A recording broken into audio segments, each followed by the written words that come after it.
Hello. Today we're discussing the concept of liquidity, in particular from the perspective of a procurement professional who's looking to analyse the finances of one of their suppliers. Liquidity is all about the access to cash, or in other words, how readily accessible for an organisation is the money that they have to pay their short-term bills. It's got nothing to do with the overall financial strength of a company, nor the size of their asset base, nor their shareholder funds. It's a short-term tactical measure that simply asks, can the organisation pay its immediate bills? One of the most popular measures of liquidity is the current ratio.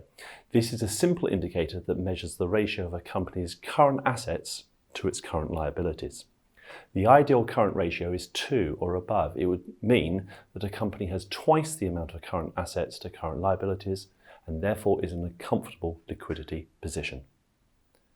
So let's just run a recap on how you can calculate this in more detail.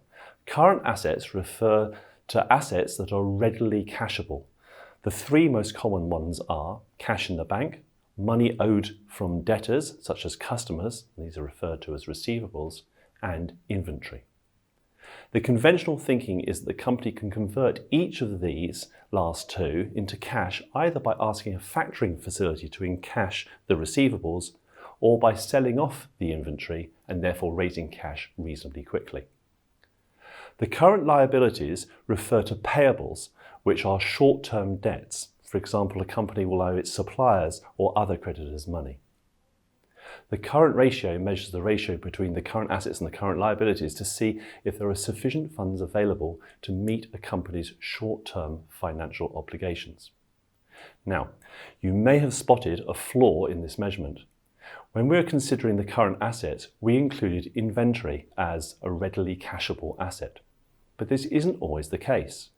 Imagine there's a reason why a supplier has a lot of stock. Perhaps it isn't able to sell its finished goods, perhaps nobody wants them, or maybe they're overpriced, or possibly even obsolete. It's for these challenging reasons that accountants prefer a more exacting measure of liquidity called the quick ratio. This is also referred to as the acid test. Here we start with the current assets, but then make sure to deduct out any inventory sums. The smaller amount is then divided by the current liabilities to form a ratio number. The thinking here is that if the company really needs money fast, then it's unlikely to rely on the selling of any extra stock. So this quick ratio ends up being a more accurate measure of liquidity. Now the magic threshold number here is 1. As long as the value of current assets, less the inventory, exceeds the value of the current liabilities, a company is likely to be able to meet its short-term obligations. Now, why is this important for someone in procurement? Remember, we are assessing the financial viability of our suppliers. Many people in procurement think this is all about making sure the supplier doesn't become insolvent, but this is wrong.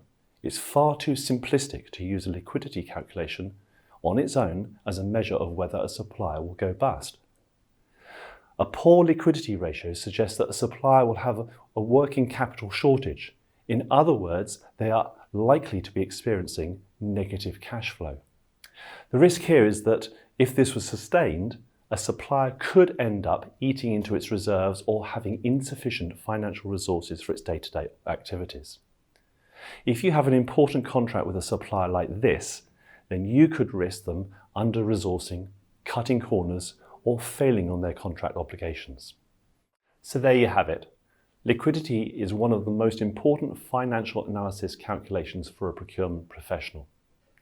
Now, if you're studying for your CIPS qualifications, then I recommend you to fully understand what liquidity is and how the two main ratios are calculated, and most importantly, what the consequences are of a poor liquidity ratio for a supplier of yours. Remember, the red flag warning is a quick ratio below 1. I hope you found this session useful. Please look out for our other revision sessions on important procurement topics for your CIPS exams. Meanwhile, thank you for watching.